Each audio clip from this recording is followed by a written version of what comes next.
Hello guys, সবার কি খবর? সবাই কেমন আছেন? দেখেন কি সুন্দর সুন্দর পুতুলের চাবির তোড়া আছে।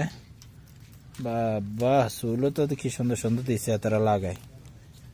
আরে সৈদিকে আরো কত কিছু খাওয়াইবা আঙ্গরে। এদিকে জানি কিগা বানায় হাতের কত দেখতে আইলে কত ভালো হইতো। কি সুন্দর চাবির তোড়ার মধ্যে পুতুল দিয়ে দিছে হাতে। এই চুলের মধ্যে তো চাবি আটকে যাবে কেন কেন মানে এডি করছে। বা বাইজের তো চশমা কেন লাগাই দিছে। ওরে বাবা, তোরা হাইলে আমি অ্যাওয়ার্ড দিলাম। অ্যাওয়ার্ড হাতে এত বুদ্ধি লই এত ঘুমাই কেন বা বাইজারে কি সুন্দর স্টার ফরাই দিছে। কি সুন্দর সুন্দর করে চাবির তোড়ার মধ্যে স্টার লাগাই দিছে।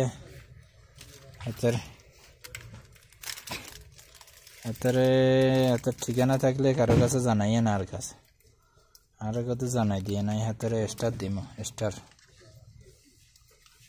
এত বুদ্ধি লাই এত ঘুমাই কেন।